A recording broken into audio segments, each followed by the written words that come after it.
You can derive benefit either way, which is why we also like to go watch stories about horrible psychopathic thugs. And hopefully we're learning not to be like them, although there are additional advantages in that, you might say that someone who is incapable of cruelty is a higher moral being than someone who is capable of cruelty, and I would say, and this follows Jung as well, that that's incorrect, and it's dangerously incorrect, because if you are not capable of cruelty, you are absolutely a victim to anyone who is. And so part of the reason that people go watch anti-heroes and villains is because there's a part of them crying out for the incorporation of the monster within them, which is what gives them strength of character and self-respect, because it's impossible to respect yourself until you grow teeth. And if you grow teeth, then you realize that you're somewhat dangerous, or maybe somewhat seriously dangerous, and then you might be more willing to demand that you treat yourself with respect and other people do the same thing. And so that doesn't mean that being cruel is better than not being cruel. What it means is that being able to be cruel and then not being cruel is better than not being able to be cruel. Because in the first case, you're nothing but weak and naive. And in the second case, you're dangerous, but you have it under control. And a lot of martial arts concentrate on exactly that as part of their philosophy of training. It's like, we're not training you to fight. We're training you to be peaceful and awake and avoid fights. But if you happen to have to get in one, and I guess the philosophy also is that if you're competent at fighting, that actually decreases the probability that you're going to have to fight, because when someone pushes you, you'll be able to respond with confidence, and with any luck, and this is certainly the case with bullies, with any luck, a reasonable show of confidence, which is very much equivalent to a show of dominance, is going to be enough to make the bully back off. And so the strength that you develop in your monstrousness is actually the best guarantee of peace. And that's partly why Jung believed that it was necessary for people to integrate their shadow. And he said that was a terrible thing for people to attempt, because the human shadow, which is all those things about yourself that you don't want to realize, reaches all the way to hell. And what he meant by that was, it's through an analysis of your own shadow that you can come to understand why other people are capable, and you as well, of the sorts of terrible atrocities that characterized, let's say, the 20th century. And without that understanding, there's no possibility of bringing it under control. When you study Nazi Germany, for example, or you study the Soviet Union, particularly under Stalin, and you're asking yourself, well, what are these perpetrators like? Forget about the victims, let's talk about the perpetrators. The answer is, they're just like you. And if you don't know that, that just means that you don't know anything about people, including yourself. And then it also means that you have to discover why they're just like you. And believe me, that's no picnic. So that's enough to traumatize people, and that's partly why they don't do it. And it's also partly why the path to enlightenment and wisdom is seldom trod upon, because if it was all a matter of following your bliss and doing what made you happy, then everyone in the world would be a paragon of wisdom. But it's not that at all. It's a matter of facing the thing you least want to face. You said that a harmless man is not a good man.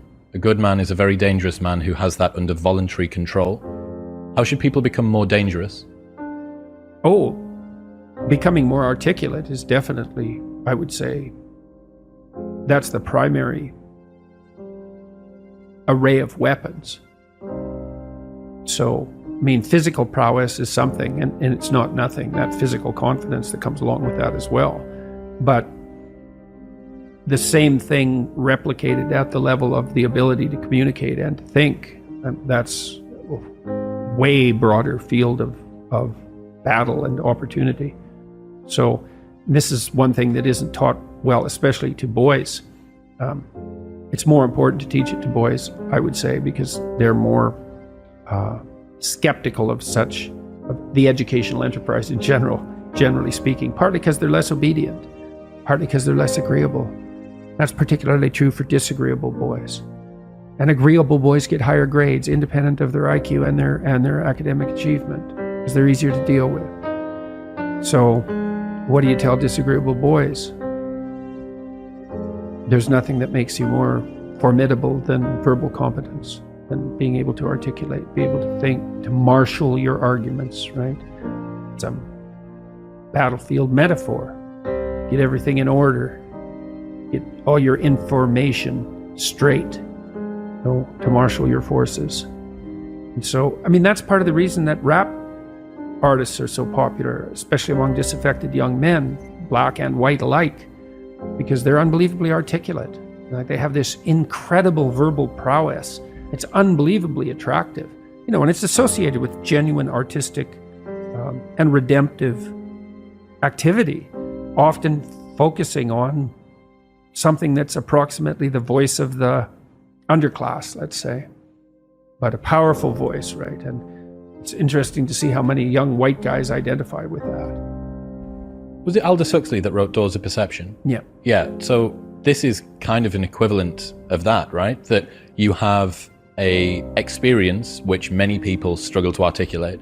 You take the best of us, the one that has the most precise, most articulate, erudite language. You drop them in and you say, okay, show us what you've learned.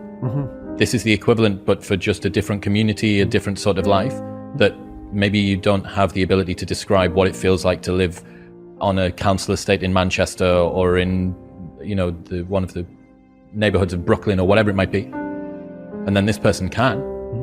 And it feels like it's your voice. Yeah, well, you still, if you're a young man, you still feel alienated from your place as rightful heir of the proper kingdom. I mean, that's an existential truism for everyone, particularly for every young man, because he is an outsider in many ways. He's young and juvenile and not very highly valued, and then is in some sense hurt by the inadequacies of the current king, the current culture, and is easily turned against it because of that. And that's the machinations of the evil uncle. That's the King Arthur story. That's the story of Horus and Osiris. It's an ancient story. It's the story of Sauron, and it's there all the time. And you see in rap music, in hip hop, all of that alienation being given an articulated voice in an artistic sense. And that's a good example of the power of verbal facility. And that's the route to, let's say, marketing education to young men. It's like, you want to take your rightful place in the kingdom? It's like, get your tongue straight, man. Get it under control in the highest possible sense.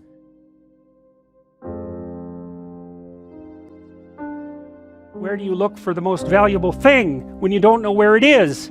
Well, each of the knights looks at the forest surrounding the castle and enters the forest at the point that looks darkest to him.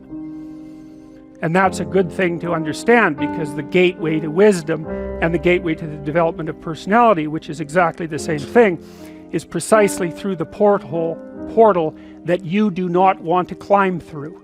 And the reason for that's actually quite technical. This is a Jungian presupposition too, is that, well, there's a bunch of things about you that are underdeveloped, and a lot of those things are because there's things you've avoided looking at because you don't want to look at them, and there's parts of you you've avoided developing because it's hard for you to develop those parts. And so it's by virtual necessity that what you need is where you don't want to look, because that's where you've kept it. There's a deep existential lesson in that your being is limited and flawed and fragile. You're like the genie, which is genius in the little tiny